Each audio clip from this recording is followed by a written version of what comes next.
অনেক দিন পর একটা রেসিপি নিয়ে চলে আসলাম, একসাথে দুইটা রানবো। আসসালামু আলাইকুম। গরম কড়াইয়ের মধ্যে আমি তেল দিয়ে দিয়েছি, এখানে মরিচ কুচি আর পেঁয়াজ কুচি দিয়ে দিছি, সাথে দুইটা খুন্তি ব্যবহার করছি। দুইটা তরকারি আজ রান্না করব। তো এখানে ছোট কলা, জালি কলা, যে কলা আমরা রান্না করে খাই, তো আমি সেই কলাগুলো সুন্দর করে ধুয়ে এইখানে দিয়ে দিলাম। দেওয়ার পর একটু লবণ অ্যাড করব, হালকা একটু হলুদ অ্যাড করব। এটা ভালো করে নাড়ব। নাড়ার পর একসাথে যখন আস্তে আস্তে কালারটা ছাড়বে, দেখতে অনেক সুন্দর লাগবে। তো আমি মনে মনে ভাবতেছিলাম যে কলা ভাজি কি সত্যিই কি খাওয়া যাবে। তো কলার যে চুষা ছিল, চুষা সহই আমি ভাজি করছি। তো আরেকটা কড়াইয়ে আমি একটু পেঁয়াজ আর একটু রসুন বাটা দিয়ে দিয়েছি। এখানে হলুদ আর লবণ অ্যাড করছি।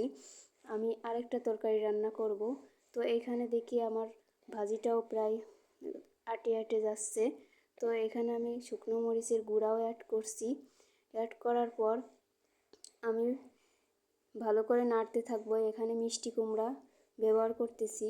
অল্প মিষ্টি কুমড়া দিয়ে আমি সুন্দর একটা চিংড়ি মাছের ঝোল করব। তো এটা আমি সুন্দর করে নেড়ে দিচ্ছি এবং এটা ঢেকে দেব।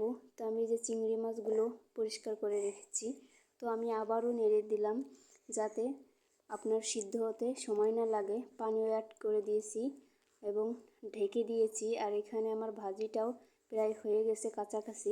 কলার যে গন্ধ থাকে সেই জন্য আমি একটু জিরা অ্যাড করছি যাতে গন্ধটা না থাকে।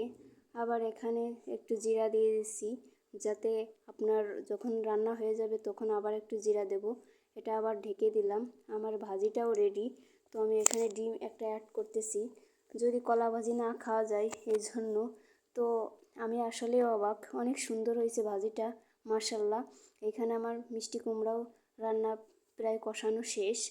তো আমি ঝোলের পানি অ্যাড করতেছি এখানে। আমার ভাজিটাও হয়ে গেছে, তো আমি এটা বন্ধ করে রেখেছি। তো আমার এখানে ঝোলের পানি একটু কম হয়ে গেছিলো। আর চিংড়ি মাছ সাথে অ্যাড করছি। চিংড়ি মাছের মাথার যে ঘিলুটা থাকে এটা গলে একদম ছাড়াই গেছে। তো খেতে অনেক মজা হয়েছে। তো আমার রান্নাও প্রায় কাছাকাছি শেষের। তো আমি এটা ভালো করে নাড়িয়ে চাড়িয়ে দিচ্ছি, ভেঙে গেছে কিছুটা। আর মিষ্টি কুমড়া একদম গলে ছাড়াই গিয়েছে। তো আমার রান্নাটা প্রায় কাছাই শেষ। তো আমি এর মধ্যে একটু জিরা অ্যাড করব। আমার যেহেতু ঝোল একটু রাখতে হবে, তো আমি আর কিছু এর ভিতর অ্যাড করতেছি না, যেহেতু আমার রান্নাটা প্রায় শেষ। তো দেখতে অনেক সুন্দর লাগতেছে, লোভনীয়। তো মাশাল্লাহ, এখন আমার ভাজিটা ওঠানোর পালা। তো আমি আপনাদেরকে দেখাচ্ছি একটু যে আসলে কেমনটা কালার এসেছে। আর আমার ভাজিটা ওঠানো হয়ে গেছে। আপনারা ভালো থাকবেন।